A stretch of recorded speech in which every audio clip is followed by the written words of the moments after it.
নমস্কার। আজকের আলোচনা সোফিস্ট রাষ্ট্রচিন্তাবিদ ও তাদের দর্শন, তাদের পরিচয়। প্রথমে এই সোফিস্ট কারা? প্রাচীন গ্রিসে রাষ্ট্রচিন্তার পথিকৃতদের মধ্যে সোফিস্ট দার্শনিকদের নাম বিশেষভাবে স্মরণীয়। সোফিস্টরা ছিলেন এক শ্রেণীর যুক্তিবাদী বক্তা ও পণ্ডিত। গ্রিক শব্দ সোফিয়া, যার অর্থ দিব্যজ্ঞান থেকে সোফিস্ট শব্দটি উৎপত্তি হয়েছে। সোফিস্ট শব্দের প্রচলিত অর্থ কুতর্ককারী।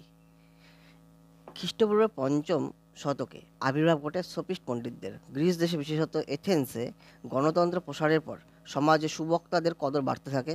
এ সময় রাজনৈতিক বিতর্কে যুক্তি ও তর্ক দ্বারা বিরোধী পক্ষকে তর্কযুদ্ধে পরাজিত করার রীতি জনপ্রিয় হয়। সাহিত্য, বাগ্মিতা, রাষ্ট্রদর্শন এবং পরিচালনা ইত্যাদি নানান ক্ষেত্রে নতুন শিক্ষা ও প্রশিক্ষণের চাহিদা বৃদ্ধি পায়। এই চাহিদা মেটানোর লক্ষ্যে একদল পণ্ডিত এগিয়ে আসেন, তাদের বলা হয় সোফিস্ট। এই সোফিস্টদের দর্শন কী ছিল? স্যার আর্নেস্ট বার্কার বলেছেন, সোফিস্টদের কাছে যাওয়ার অর্থ বিশ্ববিদ্যালয়ে যাওয়ার সমতুল্য। মানুষকে রাজনৈতিক জীব হিসেবে সুসংগঠিত হতে অনুপ্রাণিত করা, এই ছিল সোফিস্ট দর্শনের মূল লক্ষ্য।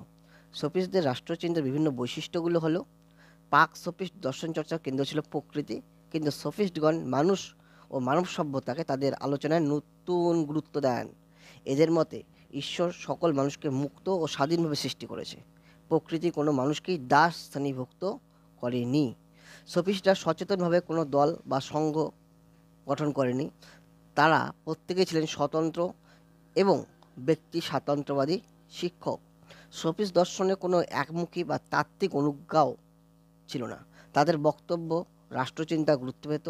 সোফিস্টদের বক্তব্য ছিল বৈচিত্র্যে ভরপুর। কেউ রাষ্ট্রের উৎপত্তি ব্যাখ্যা করেছেন, কেউ নৈতিকতা নিয়ে আলোচনা করেছেন, আবার কেউ শিক্ষাদানের মূল বিষয় হলো ন্যায়নীতি ও মনুষ্যত্বের বিকাশ। এই সোফিস্ট দার্শনিক কারা কারা? প্রোটাগোরাস গ্রিসের, এন্টিফান প্রমুখ।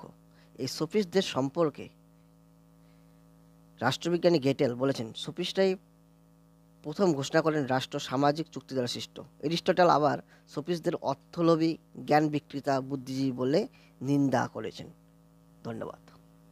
এই সম্পূর্ণ আলোচনায় যে জিনিসটি মনে রাখতে হবে, সোফিস্ট কারা, সোফিস্ট শব্দ কোথা থেকে এসেছে, সোফিস্টদের উৎপত্তি কোন দেশে, এবং এই সোফিস্ট দর্শনের লক্ষ্য কী ছিল, এবং সোফিস্ট দার্শনিকের নাম। ধন্যবাদ।